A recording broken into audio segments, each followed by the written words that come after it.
रक्षाबंधन की पौराणिक कथा। हर वर्ष रक्षाबंधन का त्यौहार विशेष रूप से मनाया जाता है। रक्षाबंधन के त्यौहार को भाई बहन के प्रेम का प्रतीक माना जाता है। ऐसा माना जाता है कि इस दिन बहन अपने भाई को रक्षा का सूत्र बांधती है और भाई उसकी रक्षा का वचन लेता है। राखी के पर्व के लिए कुछ पौराणिक कथाएं भी प्रचलित हैं। इस पर्व से जुड़े कई ऐसे रोचक तथ्य हैं जो इसे खास और भाई बहन के बीच प्रेम का प्रतीक बनाते हैं। इस साल रक्षाबंधन का पावन त्यौहार 30 अगस्त को मनाया जाएगा। आइए पंडित शास्त्री से जानें कि रक्षाबंधन के त्यौहार में क्या खास है और इससे जुड़ी पौराणिक कथा क्या है। रक्षाबंधन से जुड़ी 2 कथाएं हैं, जिसमें से पहली कथा यह रही। प्राचीन काल में जब राजा बलि अश्वमेध यज्ञ करा रहे थे, उस समय भगवान विष्णु ने राजा बलि को छलने के लिए वामन अवतार लिया और राजा बलि से 3 पग धरती दान में मांगी। उस समय राजा बलि ने सोचा कि यह ब्राह्मण 3 पग में भला कितनी जमीन नापेगा, और उसने यह प्रस्ताव स्वीकार कर लिया। देखते ही देखते वामन रूप धारण किए हुए विष्णु जी का आकार बढ़ने लगा और उन्होंने 2 पग में ही सब नाप लिया। उस समय तीसरे पग में राजा बलि ने स्वयं को ही सौंप दिया और विष्णु जी ने राजा बलि को पाताल लोक दे दिया। उस समय बलि ने भगवान विष्णु से एक वचन मांगा। वो जब भी देखे तो सिर्फ विष्णु जी को ही देखे, और विष्णु जी ने तथास्तु कहकर वचन को पूर्ण कर दिया। अपने वचन के अनुसार भगवान ने तथास्तु कह दिया और पाताल लोक में रहने लगे।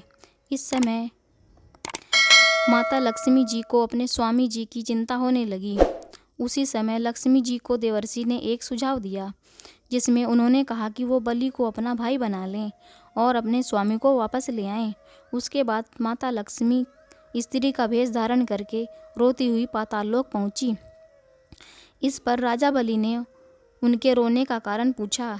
उनके पूछने पर लक्ष्मी जी ने कहा कि मेरा कोई भाई नहीं है, इसलिए मैं अत्यंत दुखी हूँ।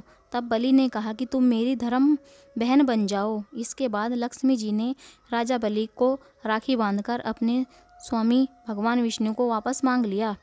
ऐसी मान्यता है कि उस समय से रक्षाबंधन का त्यौहार चलन में आया और तब से हम रक्षाबंधन मानते हैं।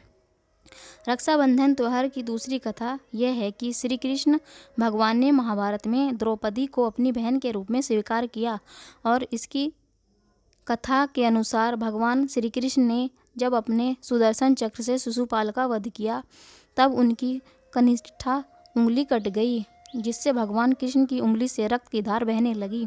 उस समय द्रौपदी ने अपने साड़ी के चीर के एक टुकड़े को श्री कृष्ण की उंगली पर बांध दिया।